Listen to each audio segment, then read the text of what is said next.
இந்த போட்டியான உலகத்தில் எல்லா படிப்புலேயுமே நிறைய பேர் வந்து படிச்சுட்டு வேலை கிடைக்காம தடுமாறுறாங்க. சிஏ படிக்கிறதுனால என்ன லாபம்னு தெளிவாக இவ்வளோ நேரம் திரு நரசிம்மன் சொன்னார். மேற்கொண்டு சில ஐயங்கள் நீக்கிறதுக்கோசரம் இப்போ கேட்குறேன்.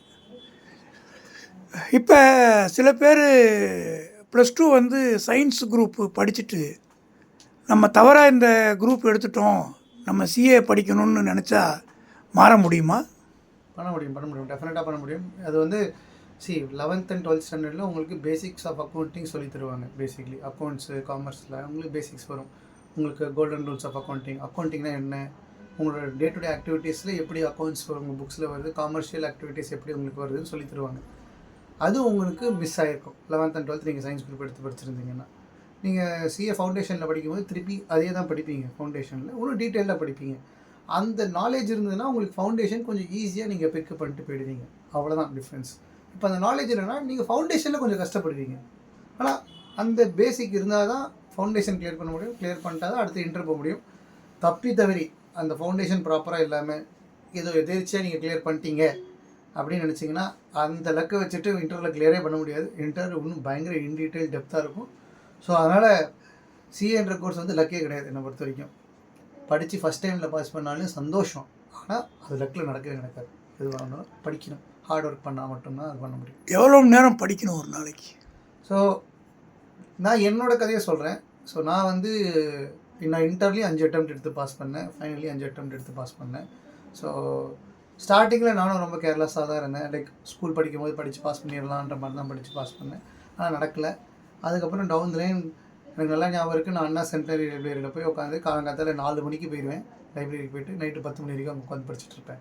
ஸோ அப்படி தான் படிச்சிருக்கேன். சிஏ படிக்கும்போது நான் கண்டினியூஸாக படிப்பேன். அண்ட் ஆப்வியஸ்லி நான் அந்த மாதிரி ஒரு 2 மணி நேரம் மட்டும் ஏன் செலக்ட் பண்ணேன்னா, என் கூட இருக்கிறவங்க பக்கத்தில் எல்லோரும் படிச்சுட்ருக்காங்கன்னா அவங்களும் சிஏ தான் படிக்கிறாங்க, எல்லோரும் அங்கே தான் படிக்கிறாங்க. சிஏ, சிடபிள்யூஏ, சிஎம்ஏ எல்லாம் படிக்கிறாங்க. சிஎஸ்னா கம்ப்யூட்டர் செக்யூரிட்டி, சிஎம்ஏனா காஸ்ட் அக்கௌண்டன்ட், சிஏனா சார்ட் அக்கௌண்டன்ட்.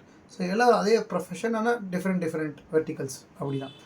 ஸோ அவங்களாம் பார்க்கும்போது அவங்களாம் அவ்வளோ ஹார்ட் ஒர்க் பண்ணுறாங்க, எஃபர்ட் போடுறாங்க. அப்போ தான் அவங்களால பாஸ் பண்ண முடியும்னு நினைக்கிறாங்க. அதனால அந்த மோட்டிவேஷன் இருக்கும். நான் சொல்கிறது அந்த மாதிரி நீங்கள் படித்தா ஃபஸ்ட் அட்டெம்ப்ட்லேயே பாஸ் பண்ணிவிடுவீங்களா? தெரியாது. அது மாதிரி படித்து நீங்கள் ஃபெயில் ஆகலாம். ஃபெயில் ஆகி அதுக்கப்புறமா நீங்கள் இன்னும் நல்லா படித்து கிளியர் ஆகின பிறகு தான் ஆக முடியும்.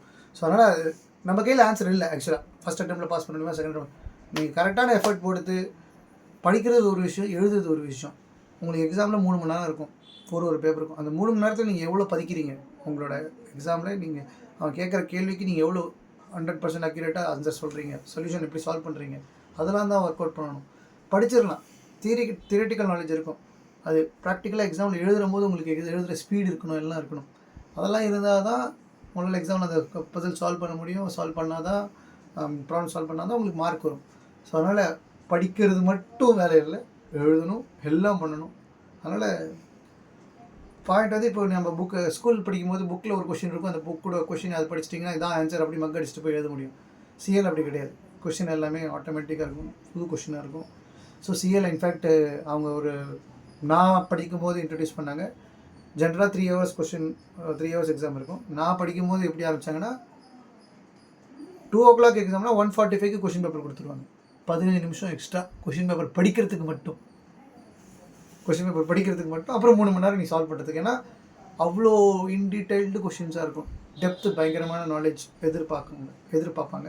படிக்கணும், நிறையா உங்களுக்கு புரிஞ்சுக்கிட்டு நீங்கள் சால்வ் பண்ணணும். ஸோ ஈஸியாக இருக்காது. ஸோ அதனால் படிக்கிறது தியரட்டிக்கலாக இருந்தாலும் ப்ராக்டிக்கலாக எழுதணும், ஒர்க் அவுட் பண்ணணும், சால்வ் பண்ணணும், எழுதி பார்க்கணும், ஸ்பீடு வரணும். அப்போ தான் உங்களால் எழுதி பாஸ் பண்ண முடியும். இப்போ ஒரு +2 படிக்கிற பையன் அக்கௌண்ட்ஸே ரொம்ப டிஃபிகல்ட்டாக இருக்குன்னு சொல்லும்போது, அது பேசிக் லெவல் தான். ஒரு பார்ட்னர்ஷிப்பு படிக்கிறாங்க, ஒரு பேசிக்கு அக்கௌண்டன்சி படிக்கிறாங்க. அதையே புரிஞ்சிக்க முடியலன்னு தடுமாறுறவங்களால சிஏவில் வந்து எல்லா பேப்பரும் பாஸ் பண்ணால் கூட அந்த டோட்டல் மார்க்ஸு மேட்ச் ஆனால் தான் பாஸுன்ற மாதிரி சொல்கிறாங்க. மினிமம் மார்க் எடுத்த வரைக்கும் போதாது, அக்ரிகேட்டாக இவ்வளோ மார்க் எடுக்கணும்னு ஒரு கண்டிஷன் வைக்கிறாங்க. அந்த கண்டிஷனில் தப்பாச்சுன்னா மொத்தத்தையும் திருப்பி எழுதணுன்றாங்க. அப்போ படிக்காத ஆசைப்படுறவங்களுடைய அந்த ஆர்வம் குறைஞ்சி போயிடாதா? 100% நீங்கள் சொல்கிறது 100% உண்மை. ஸோ இது இன்னும் விரிவாக சொல்லணுன்னா, நீங்கள் படித்து பாஸ் பண்ணுறதுக்கு 40 மார்க் எடுத்தால் போதும். எந்த சப்ஜெக்டில் பாஸ் பண்ணாலும் 40 மார்க் எடுத்தால் போதும். ஆனால் நீங்கள் 4 சப்ஜெக்ட் எழுதுவீங்க, 4 × 40 160 மார்க் எடுப்பீங்க. ஆனால் மினிமம் த்ரெஷ்ஹோல்டு பாஸ் பண்ணுறதுக்கு 200 மார்க் இருக்கணும். ஸோ எக்ஸ்பெக்டேஷன் வந்து ஒரு சப்ஜெக்ட்லேயும் மினிமம் 50 மார்க் எடுக்கணுன்றது தான் எக்ஸ்பெக்டேஷன். ஆனால் நீங்கள் 2 சப்ஜெக்டில் 40 எடுத்து அடுத்த 2 சப்ஜெக்டில் 60 எடுத்தாலும் நீங்கள் பாஸ், 200 மார்க். 45 55 எடுத்தாலும் பாஸ். ஆனால் பேர் மினிமம் 40 இருக்கணும். ஒரு சப்ஜெக்டை பாஸ் பண்ணது 40 இருக்கணும். ஓவராலாக 4 சப்ஜெக்ட் சேர்த்து 200 மார்க் இருக்கணும். அப்போ தான் நீங்கள் பாஸ், இல்லைனா பாஸ் கிடையாது. நீங்கள் சொல்கிற பாயிண்ட் 100க்கு 100 உண்மை. ஃபஸ்ட்டு டைம் படிக்கும்போது ஓகே ஒரு தடவை ஃபெயில் ஆகிடுது அப்படின்னு இருக்கும். செகண்ட் டைம் படிக்கும் போதும் ஃபெயில் ஆகிடுதுன்னு இருக்கும். தேர்ட் டைம் ஃபோர்த் டைம் படிக்கும்போது ஒரு டிமோட்டிவேஷன் வரும். ஏன்னா நீங்கள் எக்ஸாம் வந்து மாதத்துக்கு ஒரு தடவை எழுதலை, 6 மாதத்துக்கு ஒரு தடவை எழுதுவீங்க. ஸோ ஒரு தடவை ஃபெயில் ஆச்சுன்னா 6 மாதம், 2 தடவை ஃபெயில் ஆச்சுன்னா 1 வருஷம். உங்கள் வாழ்க்கையில் 1 வருஷம் காணாமல் போயிடும். பாயிண்ட் எப்போ இன்னும் டிமோட்டிவேஷன் வரும்னு சொல்கிறேன். உங்கள் கூட படிக்கிறவங்க எல்லாம் பாஸ் பண்ணிட்டு போயிட்டாங்க, நீங்கள் தனியாக மாட்டிக்கிட்டீங்க. உன் ஃப்ரெண்ட்ஸ், உங்கள் கூட இருக்கிறவன்.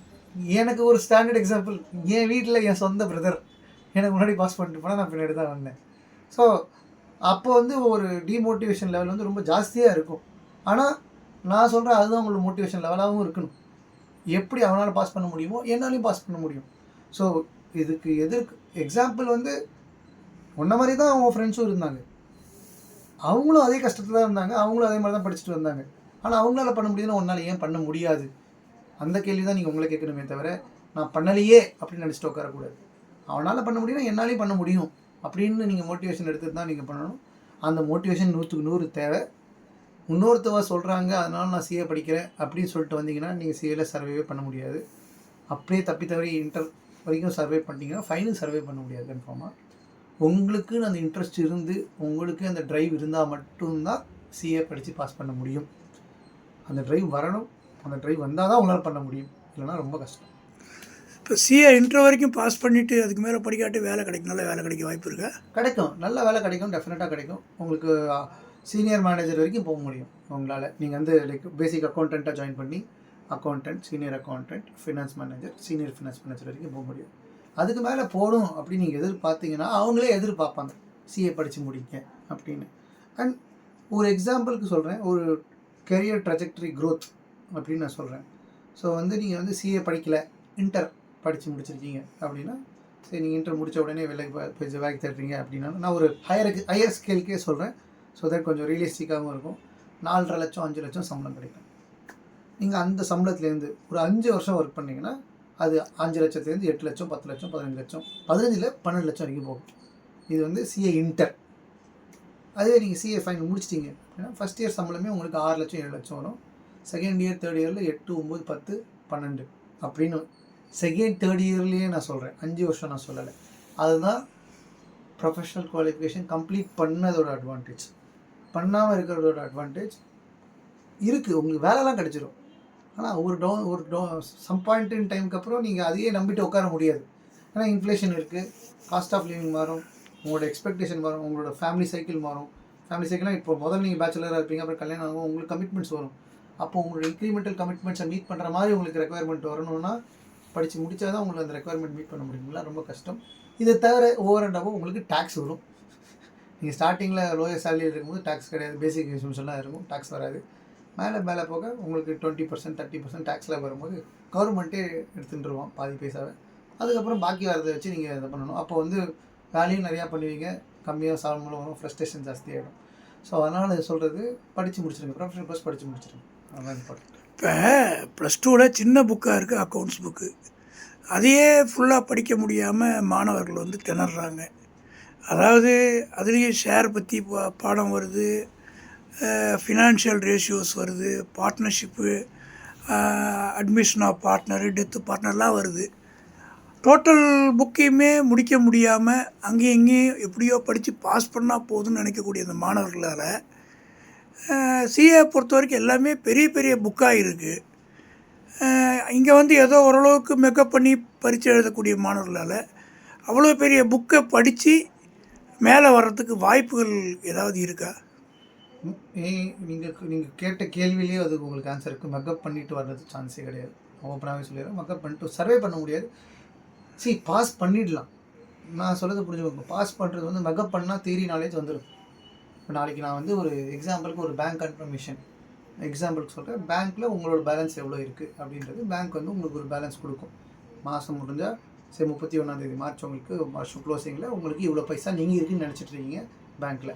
நீங்கள் பேங்க் காமிச்சா தான் சொல்லுவோம். பேங்க்கில் இல்லை நாங்கள் இவ்வளோ பேங்க் சார்ஜஸ்லாம் அட்ஜஸ்ட் பண்ணி இவ்வளோ தான் இருக்குன்னு அவன் சொல்லுவான். அது வந்து பேங்க் கன்ஃபர்மேஷன் பேர். இது வந்து எது வரைக்கும் நீங்கள் பண்ணலையோ அது வரைக்கும் உங்களுக்கு தெரியாது உங்கள் பேலன்ஸ் என்னென்னு. நீங்கள் நினச்சிட்டு இருப்பீங்க பேங்க்கில் என்கிட்ட 1 லட்ச ரூபா பேலன்ஸ் இருக்குன்னு. பேங்க்கில் வந்து அவன் சொல்லுவான் நான் 1000 ரூபா சார்ஜஸ் பிடிச்சிட்டேன், பாக்கி 99,000 ரூபா தான் இருக்குன்னு. அது ப்ராக்டிக்கலாக நீங்கள் ஃபிசிக்கலாக பண்ணும்போது தான் உங்களுக்கு தெரியும். பண்ணாத வரைக்கும் உங்களுக்கு தெரியாது. இப்போ நீங்கள் படிக்கும்போது நம்ம பேங்க் கன்ஃபர்மேஷன் வாங்கணும் அப்படின்னு நீங்கள் படிச்சிருப்பீங்க. நீங்கள் ப்ராக்டிக்கலாக பண்ணாத வரைக்கும் உங்களுக்கு தெரியாது. பண்ணும்போது தான் அதில் என்ன சேலஞ்சஸ் இருக்குது. இப்போ அவன் பண்ணும்போது அவன் சொல்லுவான் 99,000 தான் இருக்குது அப்படின்னா அடுத்து அந்த 1000 ரூபா எங்கே போச்சு, என்ன ஆச்சு அப்படின்றது அந்த ரெக்கன்ஸ்ட்ரக்ஷன் நீங்கள் ஃபிசிக்கலாக ஒர்க் பண்ணும்போது தான் உங்களுக்கு தெரியும். மக்கப் பண்ணி வச்சுருந்தா உங்களுக்கு எப்படி தெரியும் அந்த 1000 ரூபாய் எங்கே போச்சு? எப்படி கண்டுபிடிப்பீங்க? இந்த 1000 ரூபாய் பேங்க்காரன் எடுத்தானா, இல்லை வேறு ஏதாவது சார்ஜஸ் போச்சா, வேறு ஏதாவது வெண்டார் பேமெண்ட் போய் நான் விட்டுட்டேனா, மறந்துட்டேனா அக்கௌண்ட் பண்ணுறதுக்கு? அது எப்படி உங்களுக்கு தெரியும்? தெரியவே தெரியாது. ஸோ மக்கப் பண்ணினா இப்போ நீங்கள் ஒரு சம்மில் இருக்கும், சம்மில் பிஆர்எஸ் எப்படி பண்ணணும்னு மக்கப் பண்ணியிருப்பீங்க. ரியல் லைஃப்பில் வரும்போது எப்படி பண்ணுவீங்க? இதுக்கு இதெல்லாம் விட்டுருங்க. ஃபர்கெட் சிஏ இதெல்லாம் விட்டுருங்க. சாப்பாடு சாப்பிட்ணும், பசிக்குதுன்னா சாதம் சாப்பிட்ணும், ஏதோ ஒன்று சாப்பிட்ணும். ஆனால் சாதம்னா அரிசியை வந்து நீங்கள் வேக வச்சு சாம்பாரோ ரசமோ ஏதோ ஒன்று கலந்து சாப்பிட்டா தான் அது சாப்பாடு.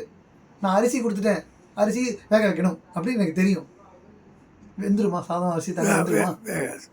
அதுதான் மக்கடிக்கிறது. அரிசியை வேக வைக்கணும், அதை நான் மக்கடிச்சிட்டேன். எப்படி வேக வைக்கணும், எதில் பாத்திரத்தில் வைக்கணுமா, குக்கரில் வைக்கணுமா, எவ்வளோ தண்ணி ஊற்றணும், எப்படி வைக்கணும், அதெல்லாம் தெரிஞ்சால் தான் உங்களால் பண்ண முடியும். ஸோ அதனால் மக்கடிச்சு பாஸ் பண்ணிடலாம், ஆனால் சர்வை பண்ண முடியாது. பாஸ் பண்ணிடலாம், சர்வை பண்ண முடியாது. அதுதான் பாயிண்ட். ரொம்ப நன்றிங்க.